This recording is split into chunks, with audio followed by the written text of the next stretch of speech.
Hi Aquarius, ito na po ang inyong reading. Hindi nila ito aasahan sa'yo.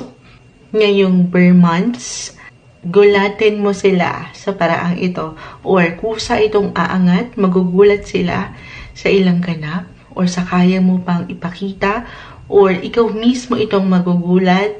We'll see, hingi tayo ng ilang messages para sa inyo Aquarius. Ano nga ba itong hindi nila aasahan na makita, okay, na may patungkol sa iyo? Dito muna tayo sa inyong tarot.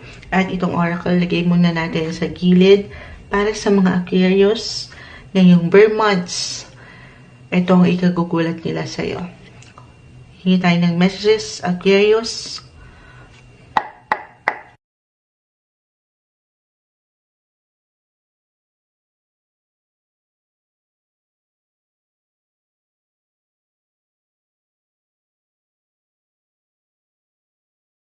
Aquarius. Ngayong bare months, gulatin mo sila sis. Meron tayong nakikita ditong okay, hindi to mag-a-apply para sa lahat. Just only take what resonates. Pero meron ditong unexpected. Or for some, inaasahan. Pero ito yung maaaring ikagulat ng ilan. Sa inyong paligid. Merong magbubuntis. Merong may connection sa bata na aangat. At yan ang ikagugulat ng ilang tao sa inyong paligid. Okay? Parang hindi nila ito inaasahan. Unexpected.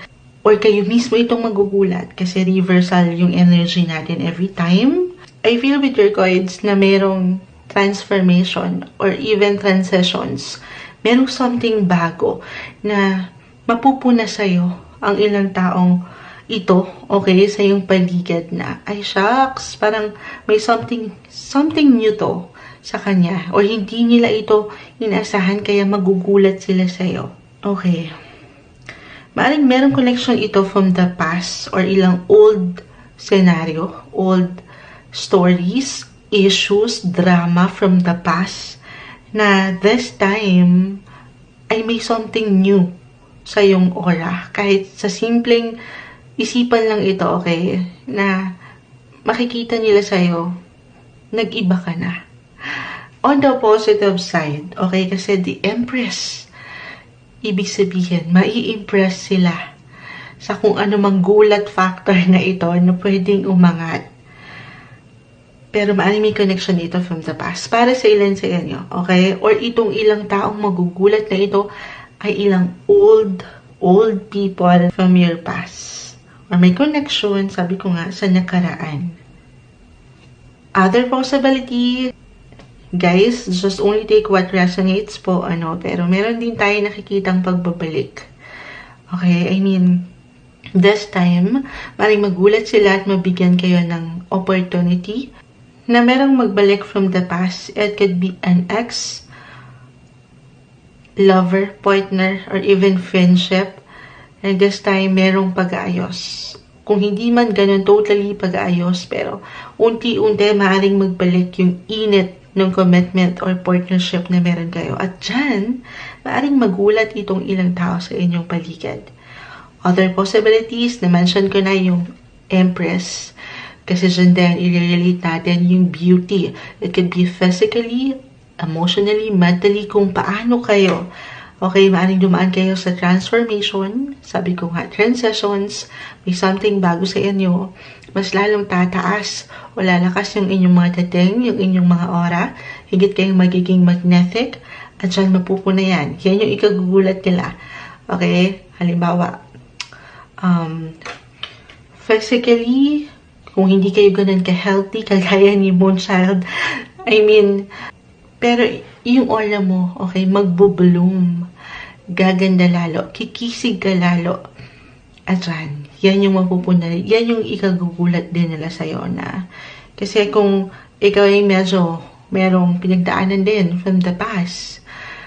It could be about your relationship, sabi ko nga. Or sa yung personal na agenda sa buhay, issues, drama, medyo na stress, hindi ganun kaganda yung naging outcomes sa inyong aura. And this time, this bare months, guys, magbubloom kayo. May pag-init, okay? Hindi lang nung ilang old flames, connections, partners, or partnership, pero yung kayo mismo. Okay? Other messages.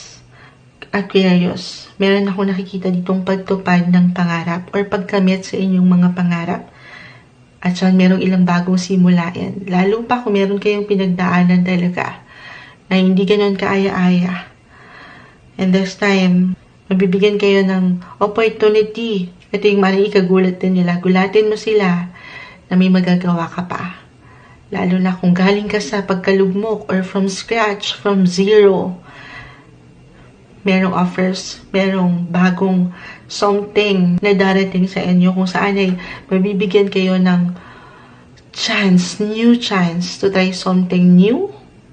Okay, maaaring makapag-travel ang ilan, makapag-aral ulit, o makapagsimula ng bagong negosyo, makahanap ng bagong trabaho, magagandang possibility.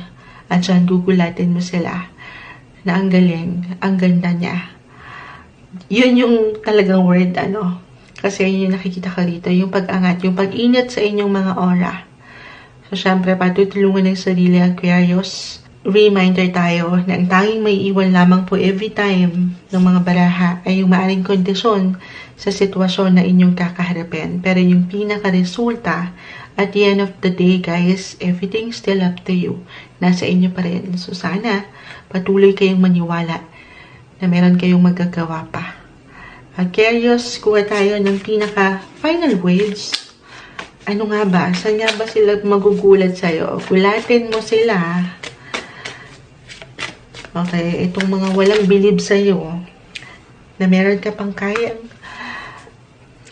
gawin. Meron pang growth.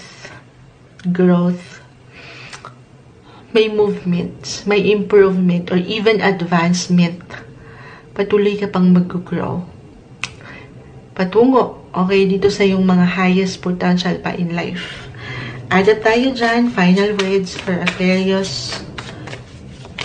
Yes, kung hindi ko man na-mention, may transformation So, merong changes.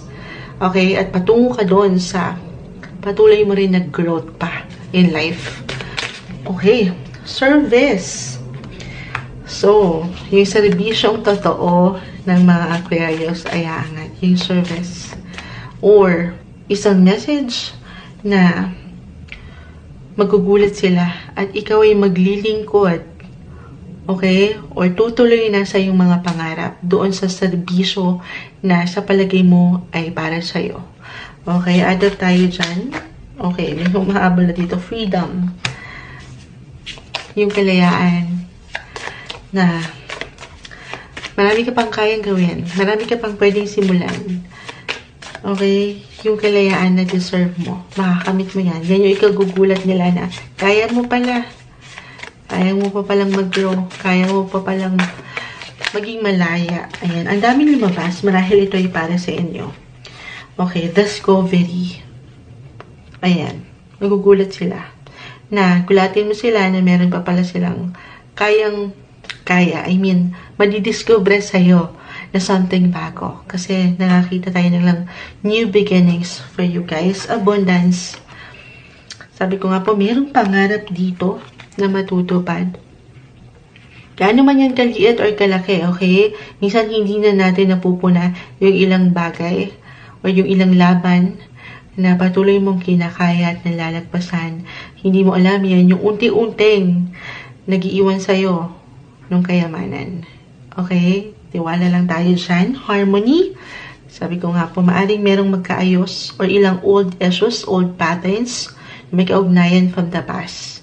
At dito, mapupuno kayo nung pag-asa, pagkakaisa, okay, na magiging maayos. Kasi ayaw natin nung meron tayong ilang old baggage or extra baggage na may kaugnayan sa ilang taong, alam mo yun, nakaraan na, new beginnings. New beginnings. Super umangat yung new beginnings para sa inyo. Transformation, transitions, ilang changes para sa pagbabago, para sa mga bago pa. Yan yung ikagugulat nila sa'yo na mayroon pa palang bago to. May something bago pa pala sa taong ito. And power. Makikita nila yung kakayanan mo, yung power, yung lakas na meron ka. Gugulatin mo sila dyan ngayong bare months. Aquarius.